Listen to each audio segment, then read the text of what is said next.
मित्रों, ज्ञान चर्चा में आज हम शुरू कर रहे हैं कठोपनिषद के अंदर जो यम और नचिकेता की जो वार्ता हुई थी वो ज्ञान के बारे में अद्भुत है। 5 साल का बालक नचिकेता, जब उसके पिता वाजिश्रवा उद्दालक एक यज्ञ कर रहे थे,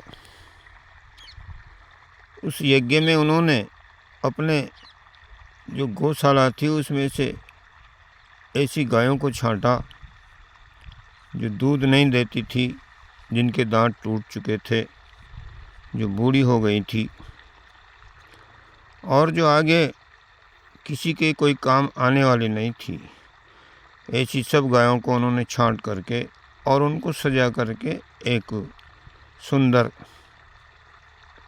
बना करके उसको वहाँ पर गौशाला के बाहर एक आहते में उनको सजाया। नचिकेता जो बालक था वो बड़ा जिज्ञासु था। बचपन से ही बड़ी जिज्ञासा थी उसकी ज्ञान प्राप्त करने के क्षेत्र में। ये पूर्वजन्म के संस्कार उसके थे। उसने उनके पिताजी से पूछा कि पिताजी, ये सब गायें आपने अलग छांट कर रखी हैं, इनको क्या करोगे?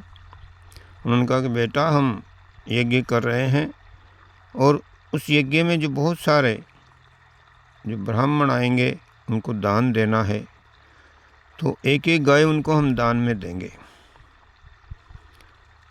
तो ये बात सुन करके वो उस समय तो कुछ नहीं बोला। उसके बाद उसने विचार किया कि ये सब गायें तो ऐसी हैं कि दूध नहीं देती, बूढ़ी हो गई हैं, घास नहीं खा सकती। ऐसी जो गायें हैं, इनको किसी को दान देने से उसका क्या लाभ होगा? ये उसके मन में बड़ा विचार हुआ और ऐसा विचार करते करते उससे रहा नहीं गया। एक दिन फिर अपने पिता के पास गया कि पिताजी, ये सब गायें तो ऐसी हैं कि किसी को देने के बाद उसके घर जाकर ये उसका कोई लाभ तो करेंगी नहीं। वो इनको चारा खिलाएगा, इनकी सेवा करेगा, उसके बदले उसको तो कुछ प्राप्त होने वाला नहीं है, क्योंकि ये तो दूध नहीं दे सकती। तो फिर ऐसा धर्म और दान करने से उन लोगों को क्या फ़ायदा होगा?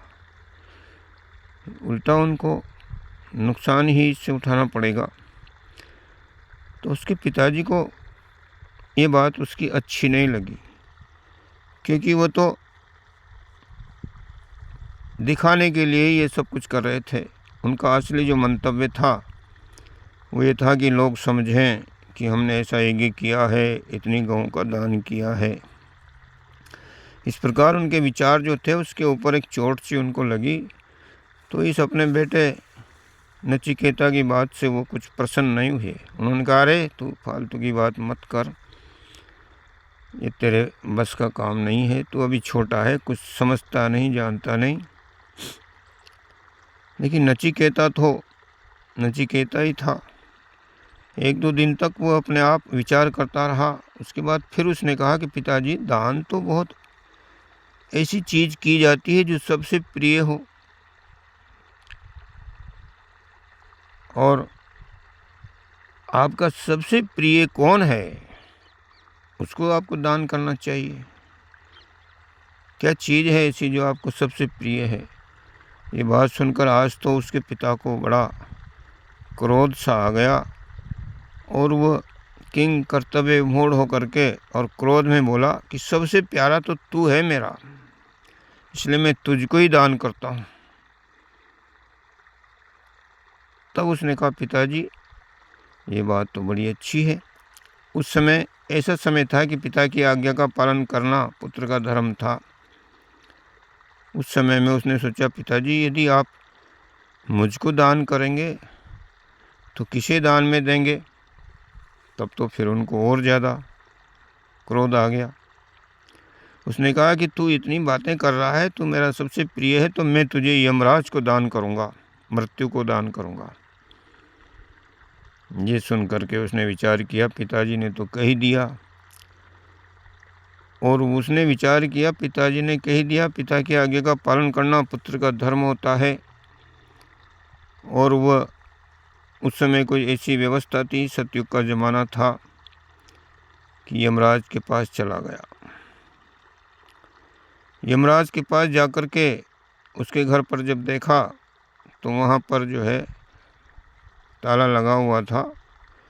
यमराज के घर वाली भी वहाँ नहीं थी और यमराज भी नहीं थे, कहीं बाहर गए हुए थे। इसलिए वह केवल यमराज के पास ही गया था, कहीं अन्यथा उसका कोई गंतव्य था नहीं। इसलिए वहाँ वो इंतज़ार करने के लिए बैठ गया। 3 दिन तक उसके घर के दरवाजे पर बिना खाए पिए 3 दिन तक यमराज का इंतज़ार करता रहा। 3 दिन बाद यमराज अपने घर आए। उन्होंने पूछा कि भाई तुम कौन हो और यहाँ किस लिए आए हो, क्यों बैठे हो। उसने सारी बातें बताई कि मेरे पिताजी ने मुझे आपको दान कर दिया है और 3 दिन मुझे यहाँ हो गए हैं। 3 दिन से भूखा प्यासा मैं यहाँ बैठा हुआ हूँ। ये सुनकर यमराज को बड़ा दुख हुआ। उसने कहा, ये तो ब्राह्मण का लड़का है और ब्राह्मण का लड़का मेरे घर पर 3 दिन से भूखा बैठा हुआ है, ये तो बड़ा भारी पाप हो गया। इसलिए इस पाप से उऋण होने के लिए उन्होंने नचिकेता से कहा कि भाई 3 दिन तक तुम यहाँ पर बिना खाए पिए बैठे हो, इंतज़ार किया, तो ये बड़ा पाप हो गया। इससे बचने के लिए मैं तुम्हें 3 वरदान देता हूँ। 3 वरदान तुम एक एक करके और अपनी इच्छा के अनुरूप 3 वरदान मांग लो। तब नचिकेता ने कहा कि भगवान, यदि आप ये वरदान सचमुच में देना चाहते हैं तो पहले वरदान में मैं ये मांगता हूँ कि जिस प्रकार से यदि मुझे कभी अपने पिता के पास वापस जाना पड़े तो मेरे पिताजी जिस प्रकार से मुझे पहले प्यार करते थे उसी प्रकार से प्यार करें। यमराज ने कहा, ऐसा ही होगा। अब दूसरा वरदान मांगो। दूसरे वरदान में उसने कहा कि महाराज, मुझे अग्नि विद्या सिखाइए। अग्नि विद्या अर्थात यज्ञ हवन करना की जो विद्या है और उसके बदले में जो स्वर्ग की प्राप्ति होती है, ऐसी विद्या को उसने कहा। तब उन्होंने उसको वो भी सिखाने के लिए तथास्तु कह दिया, तैयार हो गए और कहा कि मैं तुमसे इतना प्रसन्न हूँ कि इस अग्नि विद्या को नचिकेता के नाम से ही जाना जाएगा। नचिकेता अग्नि इसको कहा जाएगा और तुम्हारे नाम से ही ये संसार में प्रसिद्ध होगी। ये 2 वरदान उसको मिल गए। अब एक अंतिम और तीसरा वरदान था। उसने तीसरा वरदान मांगने के लिए जब कहा कि महाराज, तीसरे वरदान में मुझे आत्मा क्या होती है, परमात्मा क्या होता है, इसका ज्ञान दीजिए।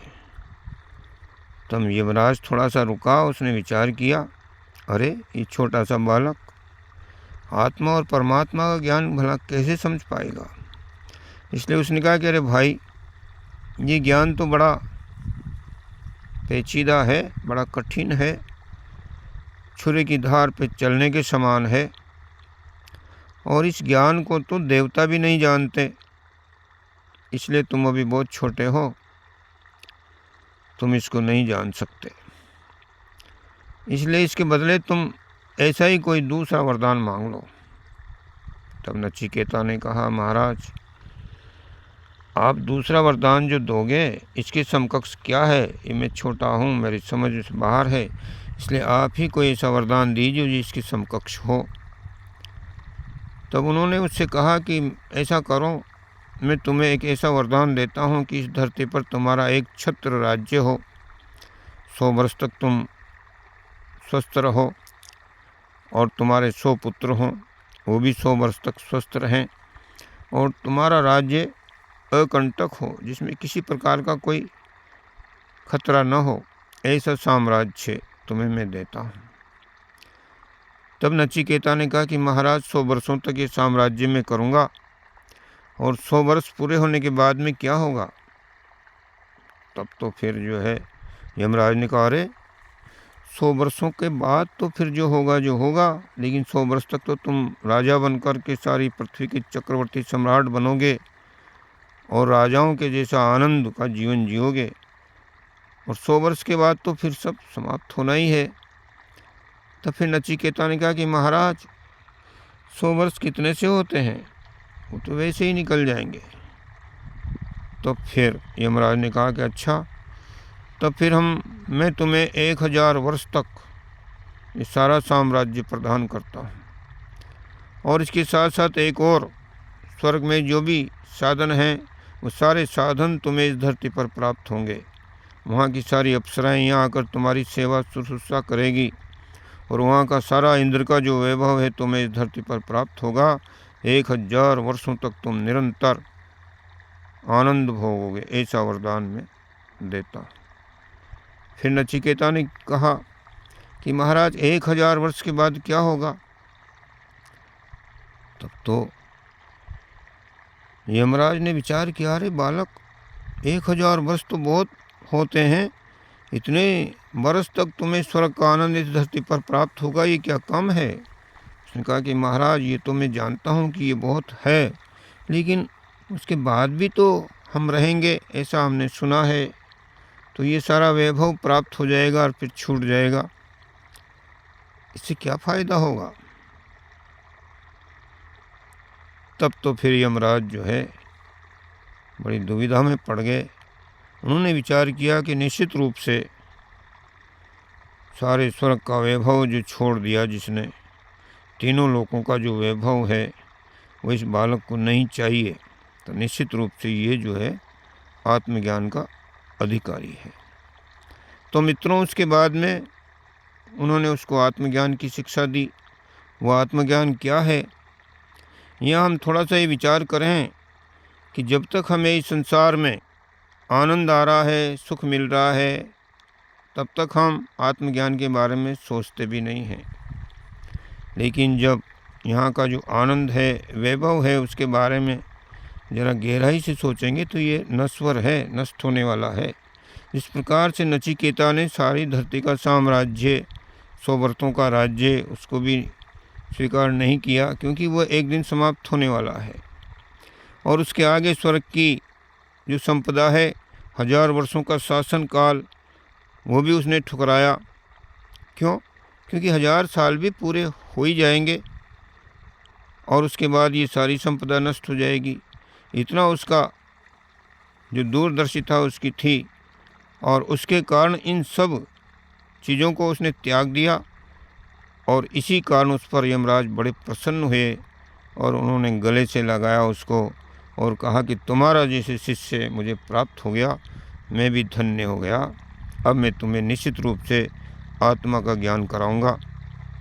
इसलिए मित्रों, जब तक हम इस संसार में हैं, यहाँ की सुख सुविधाओं में हम मगन हैं, लीन हैं, वहाँ तक हमारी पहुँच नहीं हो सकती। इसलिए सबसे पहले आत्मज्ञान हम प्राप्त करें।